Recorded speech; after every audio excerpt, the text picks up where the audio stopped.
Muy valiosa su aportación y su punto de vista. Nada más les comento que al finalizar, en la mesa de atrás va a haber algunos ejemplares de auditorías que ha realizado la Auditoría Superior de la Federación Nara-Conagua para que se las puedan llevar, los que alcancen, y tengan de manera ilustrativa cómo son estos ejercicios de auditoría. Y también tenemos, creo que son 5 ejemplares de la respuesta que dio la Auditoría Superior de la Federación a la solicitud de información, mediante la cual nos reservaron la información por 5 años, a pesar de que los datos que solicitamos de la auditoría eran del 2013, de 2012. Entonces todavía se encuentra en proceso y no la reservan por 5 años más, entonces no vamos a saber qué pasó con esos resultados. También van a estar a su disposición. Le agradecemos mucho a Carmen y le damos la palabra a la doctora Mónica Olvera. Mónica Olvera es doctora en Geografía por la Universidad Nacional Autónoma de México. Su línea de investigación ha sido la producción política del espacio del agua en relación con la construcción de megaproyectos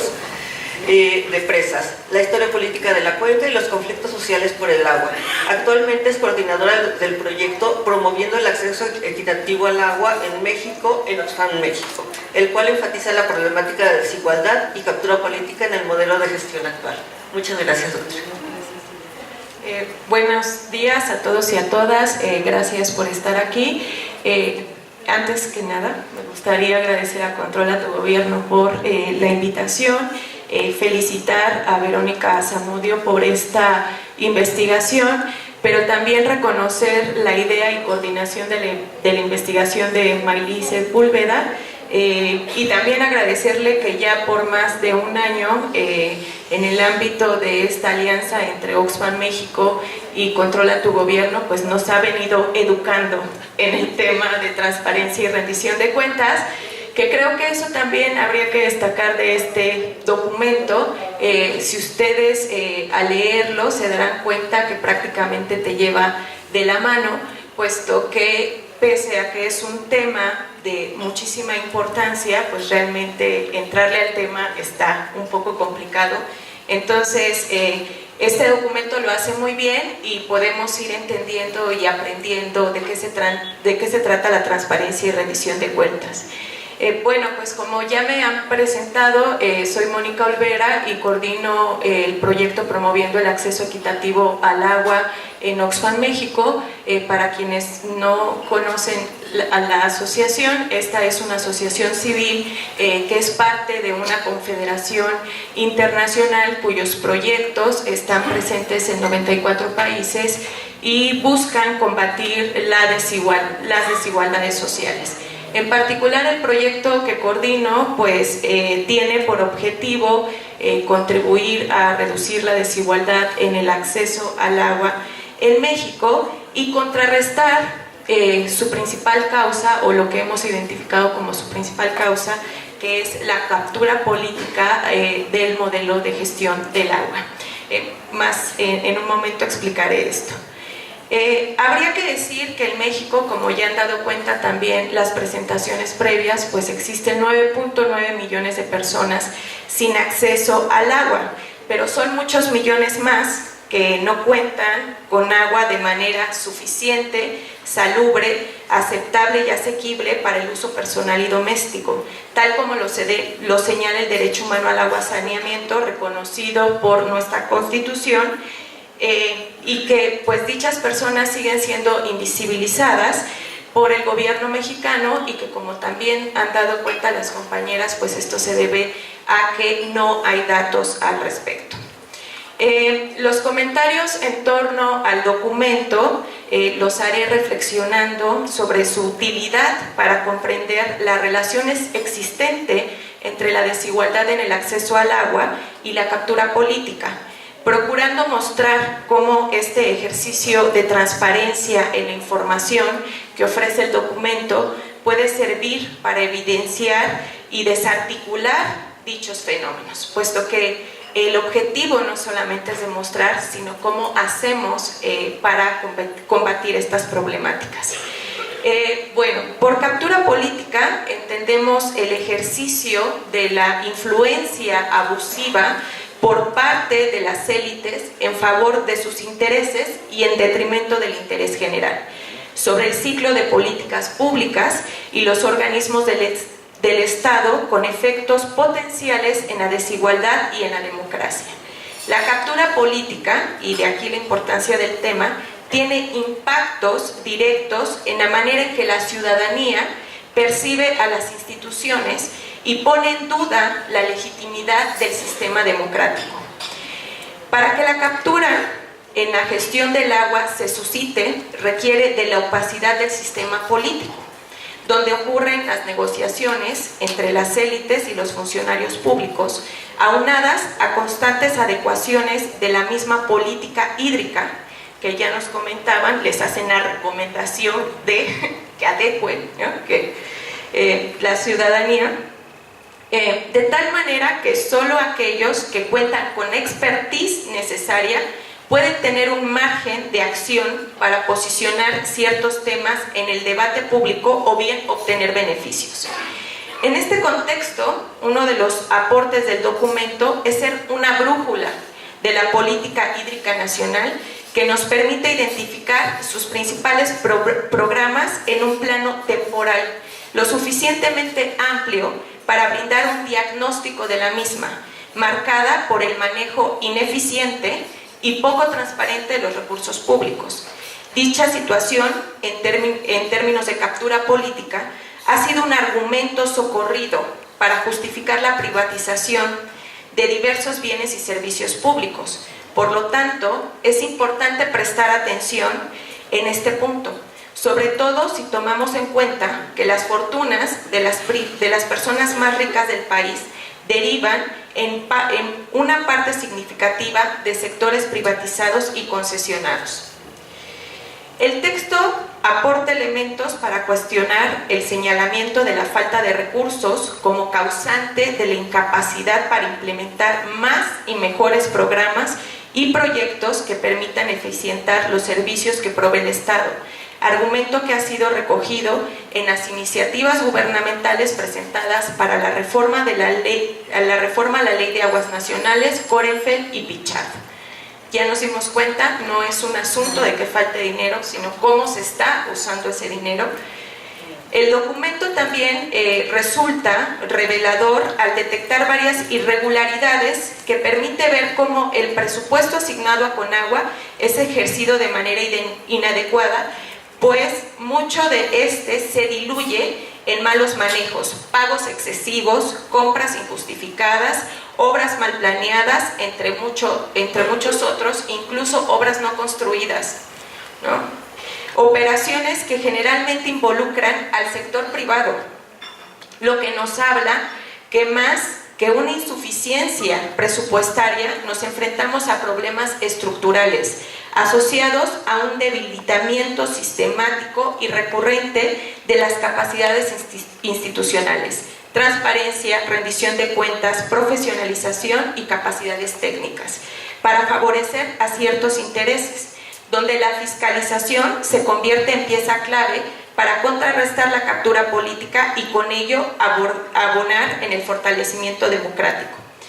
En realidad, la mayoría de la ciudadanía es afectada por la ineficiencia del sector hídrico, debido a que son recursos públicos los que se manejan, hay daños a la hacienda pública. En particular, la falta de operatividad de los programas tiene repercusiones directas en territorios y poblaciones que de por sí se encuentran en condiciones de desigualdad, pobreza y marginación, lo que profundiza esta situación. Al respecto, y por citar un ejemplo, llamó particularmente nuestra atención que el programa para la construcción y rehabilitación de sistemas de agua potable y saneamiento en zonas rurales, a pesar de que contó con criterios para priorizar a la población, por ejemplo, localidades rurales con grandes de muy alta y alta marginación y de población indígena, careció de información desagregada para ubicar a la población que requiere ser atendida por el programa y de esa manera alcanzar el logro de sus metas. Es decir, iba enfocado hacia la gente que tenía condiciones de pobreza, pero no saben dónde están.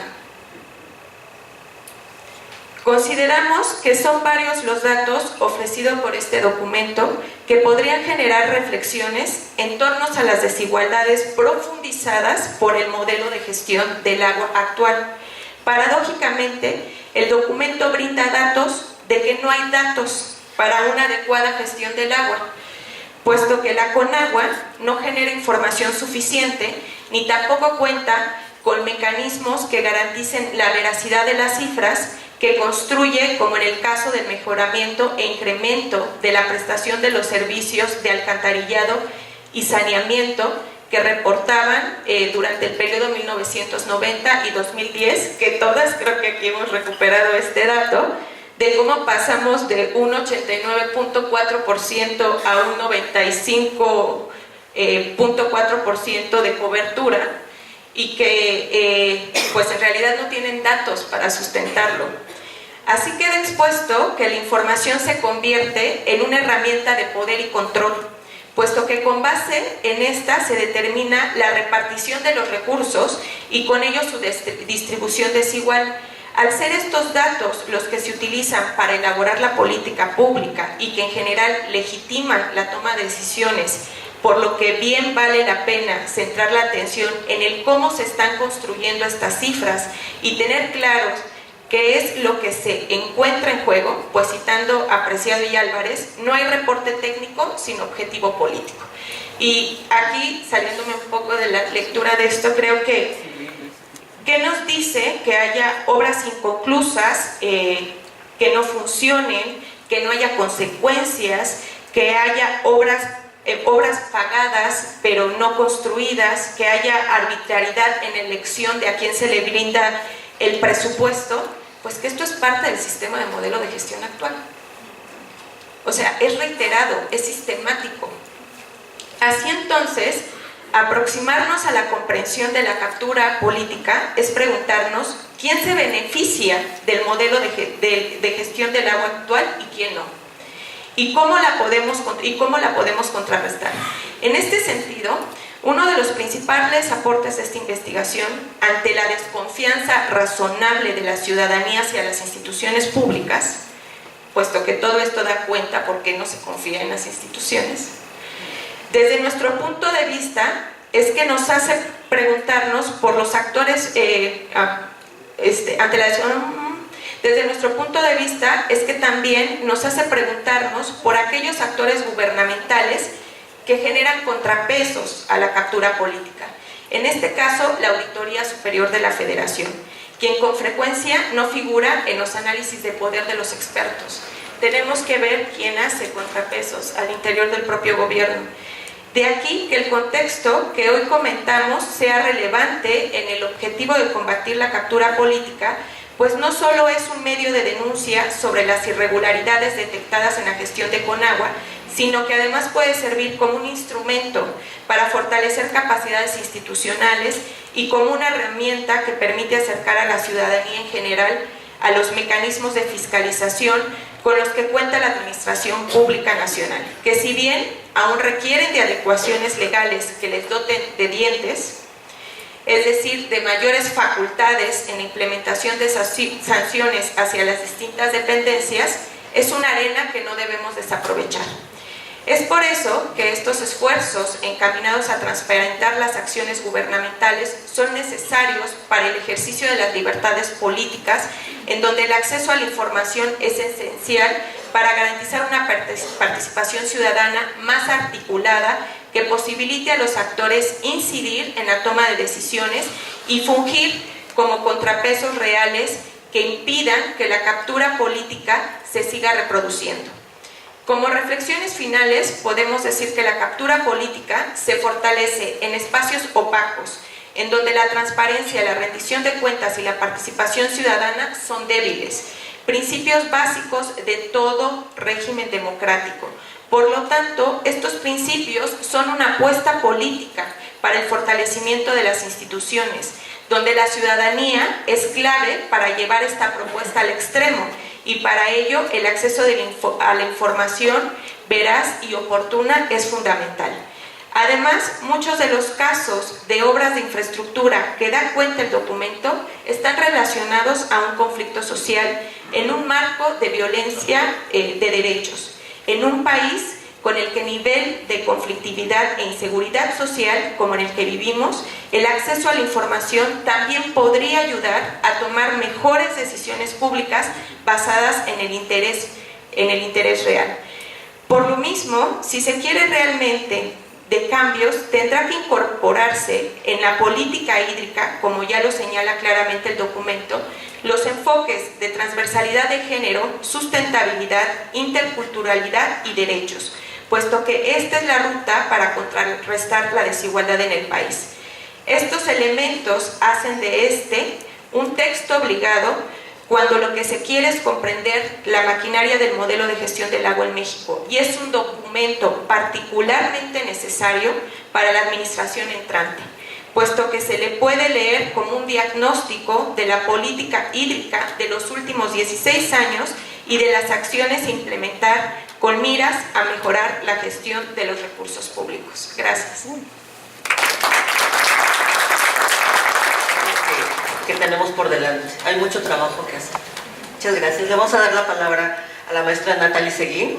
La maestra Natalie estudió Ingeniería en Física con especialidad en Termodinámica en la Universidad Iberoamericana. Obtuvo la maestría en Gestión del Agua con especialidad en Participación Social en la Universidad de Montpellier de Francia. Ha sido consultora en temas vinculados a medio ambiente, agua y saneamiento, cambio climático, derechos humanos y participación social para organizaciones.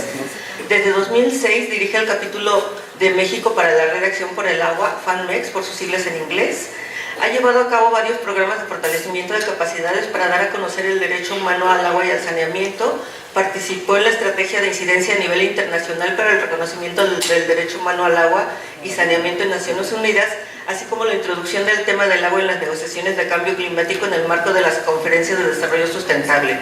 Participó en las negociaciones de la Agenda 2030 y el debate sobre la pertinencia de un objetivo de agua y saneamiento y sus indicadores. En 2013, por conocer los impactos que tiene el fracking en el agua, cofunda con otras organizaciones la Alianza Mexicana contra el Fracking. Y bueno, eso es un pequeño resumen.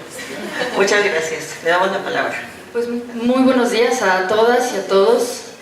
Quisiera yo empezar con agradecer la invitación de Controla tu Gobierno, a Elvia, a Maily, agradecer el increíble esfuerzo de analizar, Verónica, estos documentos. Yo creo que el contar hoy en día con un análisis como este va a ser un parteaguas, creo yo. Quisiera analizar particularmente a Maily por haber tenido o por haber logrado compartir con ella esta inquietud sobre el saneamiento y cómo se estaban dando estas opacidades, ¿no? en un área, en el agua, por supuesto, en el acceso al agua, pero particularmente en el acceso a un saneamiento como un derecho humano, ¿no? Y creo que estas pláticas que tuvimos hace unos años me da un gusto realmente enorme de ver cómo se está concretando el abrir yo creo que se está abriendo una caja de Pandora en cuestión de acceso al agua potable y saneamiento, y creo que este análisis es un excelente insumo para la nueva administración de la CONAGUA. Creo que si partimos un poco con lo que hemos estado escuchando del próximo presidente, donde no busca echar culpas para atrás, sino realmente partir de una línea base de reconocimiento de cómo se encuentra la situación en el país, creo que este documento va a ser realmente de muchísima utilidad. Creo que en este documento se han logrado identificar muchos de los problemas de fondo que tenemos en la estructura, que tenemos en el país, pero particularmente en la estructura de la CONAGUA, en cuanto a operación, en cuanto a la propia estructura de gestión de agua que se ha estado llevando a cabo en México, ¿no? Gracias a este análisis, no voy a repetir porque creo que ya hay muchos de los elementos que yo tenía previsto que han estado surgiendo, entonces con ánimos de no quitar tiempo, pero sí quisiera enfatizar tal vez en algunos que no se ha hablado tanto. Creo que este documento trae una evidencia de la falta de generación de datos, de medición, de monitoreo, de información que es vital para poder realizar una correcta planeación, para poder realizar una correcta gestión del recurso hídrico que nos permita verdaderamente lograr los compromisos constitucionales, tanto nacionales como a nivel internacional. Hay definitivamente, yo creo que con esto podemos también identificar que en la gestión de los últimos 16 años se demuestra una verdadera falta de voluntad en términos de mecanismos de rendición de cuentas y transparencia. Creo que es evidente, o sea, con esta manera en la que, y ya lo mencionó Carmen, internamente la Conagua dice que no tiene datos para corregir, para cambiar o para las acciones correctivas. Y sin embargo, sí tiene datos para hacer reportes nacionales y reportes internacionales, llegando a unas cifras que, vaya, los países ricos nos preguntan cómo hacen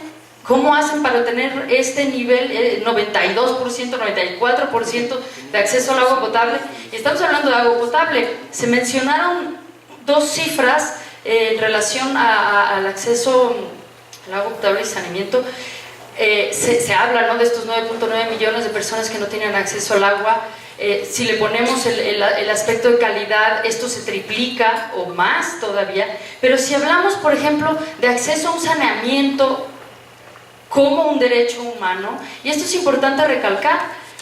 ni siquiera tenemos datos. El programa de monitoreo conjunto de Naciones Unidas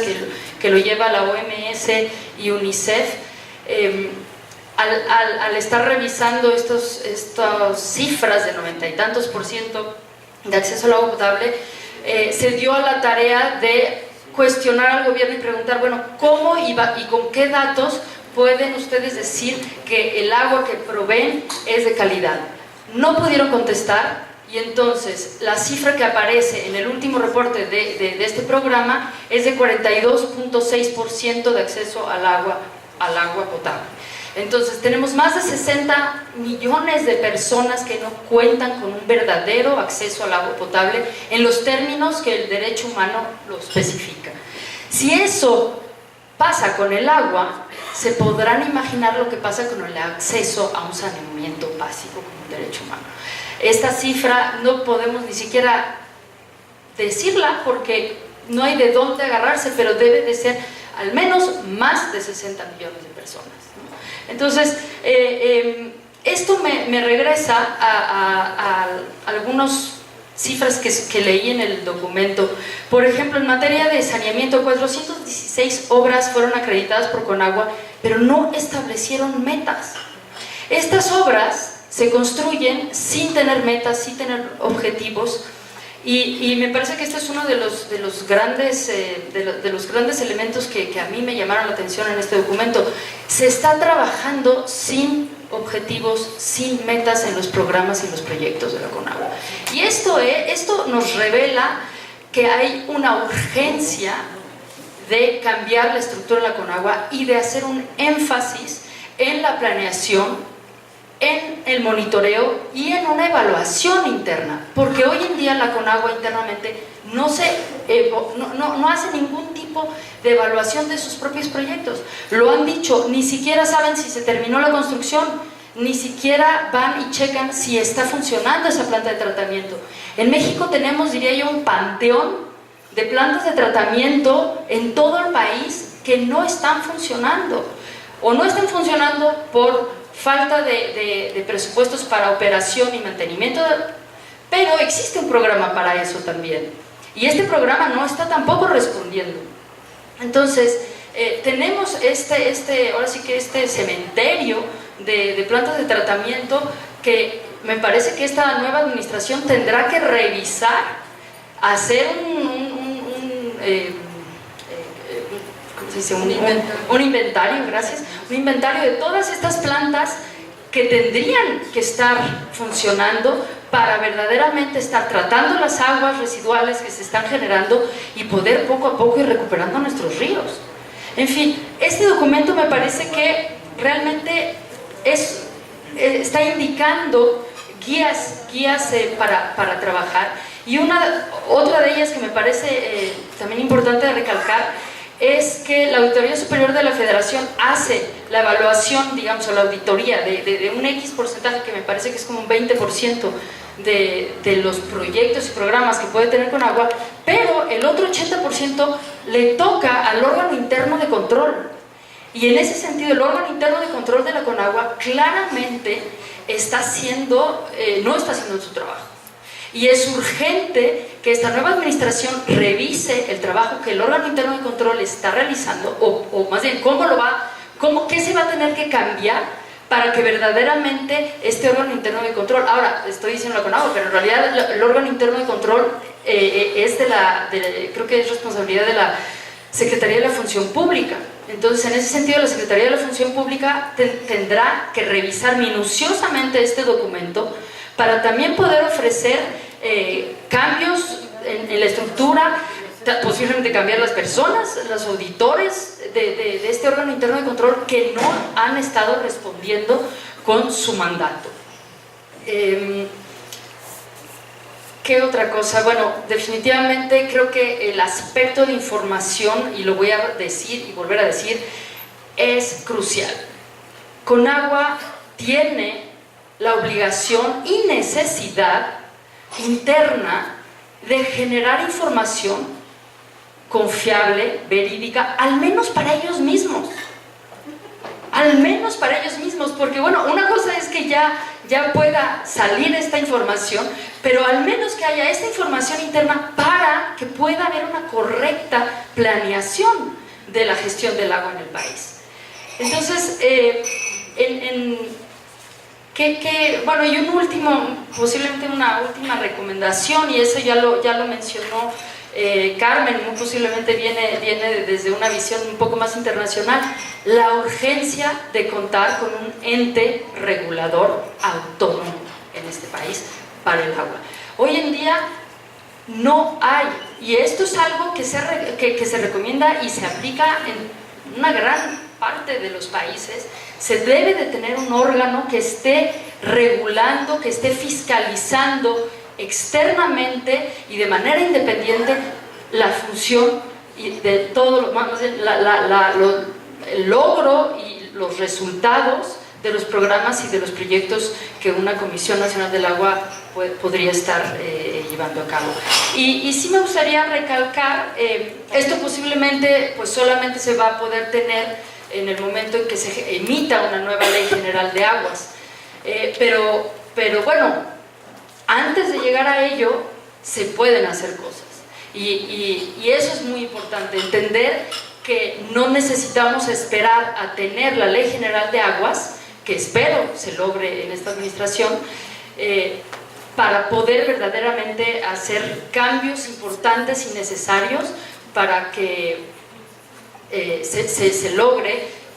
cumplir con el derecho humano al acceso al agua y saneamiento, y tanto a nivel constitucional como